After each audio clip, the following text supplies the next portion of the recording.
hard front and medium rear. The Ducatis tended to go to the grid soft front and rear. 8 races we've had here at the Red Bull Ring in Spielberg. There's been 6 wins to Ducati. They're red hot favourites here in this 28 Austrian Grand Prix. They've locked out the top 4 places. Now Bastianini on pole. First sector, he's battling there with Johann Zarco, who's also gone backwards off the line. Aleix Espargaro down to 11th. Zarco's down to 12th. Everybody safely through then that tight chicane then to a...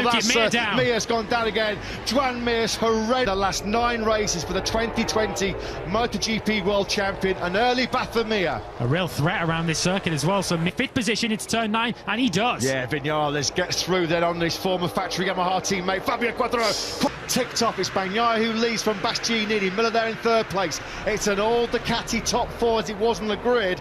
Jorge Martin in 4th place. Credit lap that Johann Zarco wanted, having started from 6th place. Like Lewis said, he was pushed out of the top 10 at one stage. He did come over the line in 9th place, so he started those particular left-handers, but they need to try and stop these 4 Ducatis from getting away. Viñales and Quartararo, if they're going to get on terms, they need to close that gap quickly. Yeah, Viñales has already gapped 3.64. That was about a 10th quicker than Miller, and Bastianini directly ahead of him on track. I'll tell you who's made an incredible launch off the line.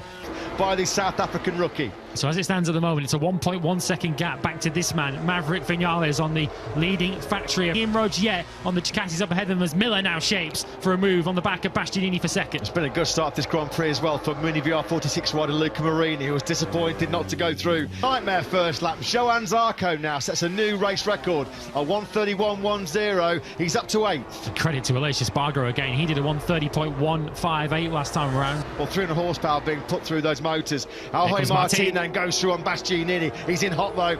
He got through. He's been relegated 2 places on that lap. Fastest lap this time to the world champion Quartararo. It's been beaten by Aleix Espargaro, who does a 1:29. Rocketing on the Aprilia with a 1:29.979. He's just trying to claw back that sort of 4/10th deficit that's opened up. Cost him 3 places in the end. He lost Quartararo, Aleix Espargaro and Zarco going through. Zarco was also in the 29s last time round, up behind Aleix. Viñales, the Aprilia's had problems stopping in the hard braking zones all weekend. Bastianini tried to find a way back through on Martini. It's a move. Quartararo is fighting like a lion here, isn't he? What a job he's doing. He's got through on Bastianini. Bastianini's got a problem. Oh. There's a problem here for the Gresini Ducati. Major issue here, and now Bastianini had a big issue at turn 3. He is out of this Grand Prix, or certainly out of contention for the podium. Miller and Martin just set their personal best laps of this Grand Prix. 1:30.05. Miller gets up the inside of Pecco Bagnaia. Is he going to get in a little bit hot? Bagnaia just comes straight back on the inside on the cutback, down the hill into turn number 3. At KTM's home Grand Prix, the team, of course, that Jack Miller is joining next year. They are coming under pressure, though, if they continue to battle, because the trio... For the air fence. Simon, back down to you. Yeah, he pointed at the front. The tyres still got air in it. The brake levers still, those are checking out. Down into turn 9, that's where Miller got in briefly for the lead on the previous lap. We're now riding on board with the 2 factory men ahead of him. Miller sideways up behind his teammate as he closes in. We're on board then with the Australian on the number 43, but this could soon 0 last time around, which matched Quartararo and the leading pair of Ducatis. The only rider who was quicker than those 4 was Martin, who's closing in. He's now 1 second off the lead. This ultimate corner. Yeah, Miller clearly looks faster of the 2 at the moment. Once again, though, it was Martin who was the quickest of the leading trio. Single manufacturer lockout of the podium in 2022. Ducati did it in the last Grand Prix of 2021 in Valencia last year. Miller's so good on that left-hander, the second of the left-handers through turn 7, which then sets him up when they flick it hard right through turn. As you can see on the box on the left-hand side of your screen, top 3 men are still there. Taka Nakagami then it is on the Idemitsu LCR Honda. Not a crash that he needed as he's riding for the wheel. He'd have been losing front pressure and then couldn't turn in, you know, as it deflates. It wasn't completely flat for sure, but that's what I think. Thanks for that, Simon. Great on question. What is the podium battle looking like as we complete lap number 11 here in Austria? It's a race still being led by Bagnaia.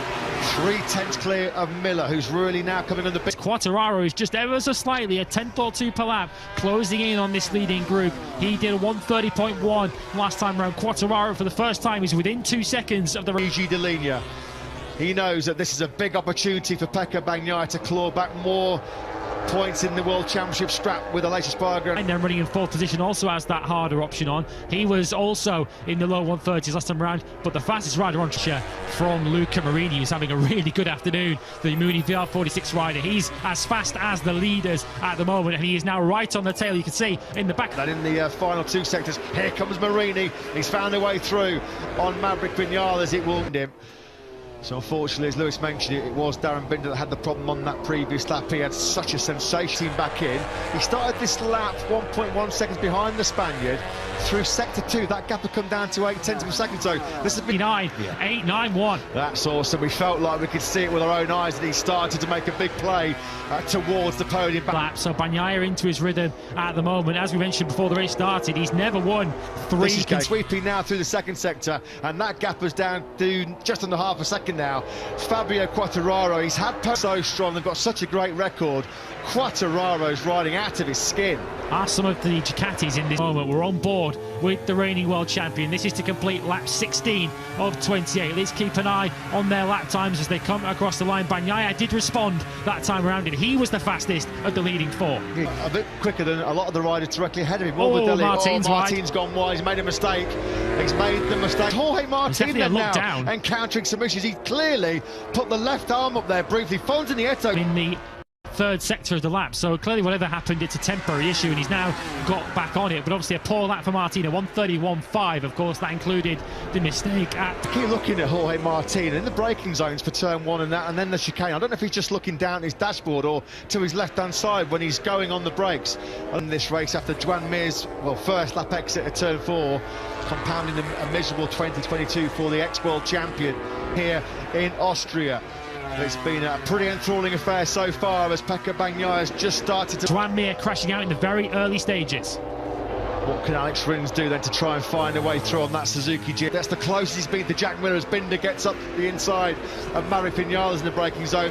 Vinales' podium challenge is, well, it's faded. I don't know whether he made a mistake on the last lap. He did a 1:31.2. Marini a 30.3. He's right on the back of the Aprilia. Yeah, Marini might do is. We saw this back at the GP did come in this Grand Prix last year in the flag-to-flag race when he finished in 5th. He could be on for that result in the dry this year. Well, 3rd place here in this Austrian Grand Prix, given how strong the Ducatis have been, would represent a fan though. The pressure's been building, and finally Luca Marini side by side on that sweep down to turn 4. Marini does take that 5th place. Just been a sight to behold. Absolutely awesome the way that Fabio Quartararo has gone about his business here this weekend in Austria.